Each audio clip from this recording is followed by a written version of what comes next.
दोस्तों साल का पहला सूर्य ग्रहण 30 अप्रैल को लगेगा या 1 मई को लगेगा, ये भी काफी गर्भवती महिलाओं में कंफ्यूजन है। ये ग्रहण गर्भवती महिलाओं के लिए किस तरीके से देखा जा रहा है, क्या समय है, सूतक काल क्या है, क्या आपको सावधानियां रखनी है या नहीं रखनी है, किस तरीके का ये ग्रहण है और भारत के अलावा ये ग्रहण कहाँ कहाँ पे देखा जा सकेगा और ग्रहण काल में आपको क्या क्या सावधानियां रखनी है और बहुत कुछ हम ग्रहण से रिलेटेड इस वीडियो में बात करने वाले हैं। आपका बहुत बहुत स्वागत है प्रेगनेंसी 9 मंथ्स चैनल में।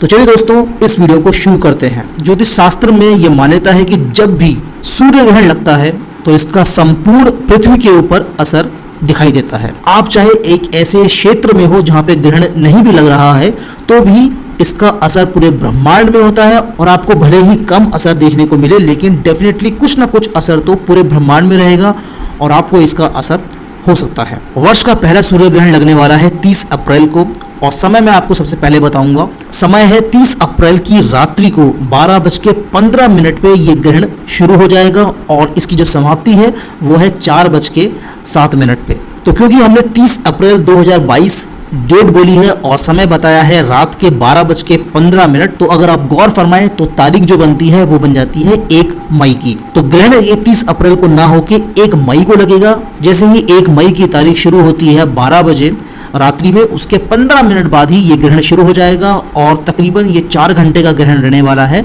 जो कि 4:07 में इसकी समाप्ति हो जाएगी। ये ग्रहण आंशिक तौर पे लगने वाला है। गर्भवती महिलाओं के लिए एक राहत की बात यह है कि उनको बहुत विशेष सावधानी रखने की आवश्यकता नहीं है, क्योंकि ये भारत में नहीं लग रहा है। जिन क्षेत्रों में लग रहा है वो भी हम जान लेते हैं। ये ग्रहण जो है प्रशांत महासागर, एंटार्क्टिका और अटलांटिक महासागर क्षेत्र में दक्षिणी अमेरिका का दक्षिणी पश्चिमी भाग में देखा जा सकेगा। तो जो समय हमने बताया है वो है इंडियन स्टैंडर्ड टाइम के हिसाब से।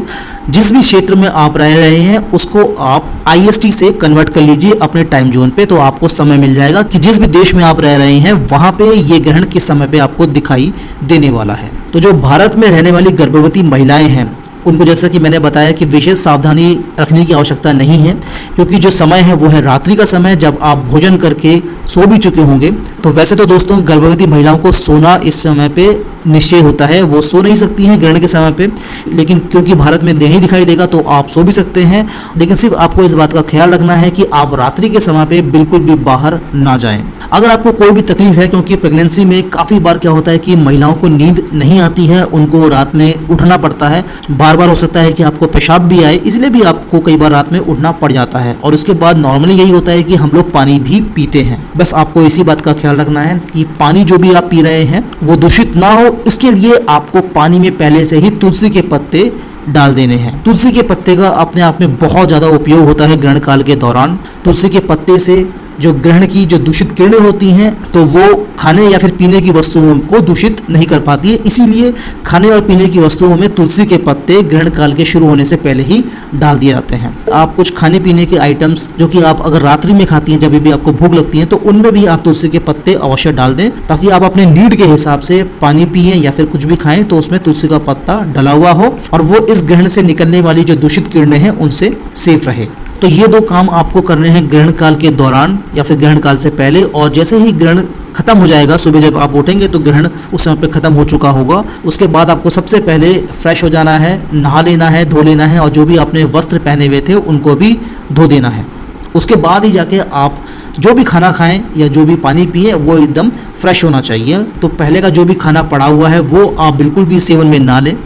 आप फ्रेश फूड्स खा सकते हैं जिससे आपकी बॉडी हाइड्रेट भी हो जाएगी और आपको एनर्जी भी मिल जाती है। ये छोटे से काम आपको तब करने हैं अगर आप भारत में रह रही हैं, गर्भवती हैं। लेकिन अगर आप भारत से बाहर रह रहे हैं, जो कि मैंने एरियाज बताए हैं, तो उसके लिए आपको बहुत सारी विशेष सावधानियां, विशेष प्रकार के उपाय करने होते हैं और इसके लिए एक विस्तृत वीडियो हमने पहले भी बनाया हुआ है, जिसका लिंक आपको डिस्क्रिप्शन में मिल जाएगा। उस वीडियो को आप अवश्य देखें, जिसमें सब कुछ हमने बताया हुआ है कि प्रेगनेंसी में ग्रहण काल के दौरान प्रेग्नेंट महिलाओं को क्या करना चाहिए, क्या नहीं करना चाहिए, सूतक काल किस तरीके से कैलकुलेट करें और उस समय पे क्या क्या करना है, क्या नहीं करना है, सब कुछ उस वीडियो में आपको मिल जाएगा। इस वीडियो में दोस्तों फिलहाल इतना ही था। वीडियो को देखने के लिए धन्यवाद।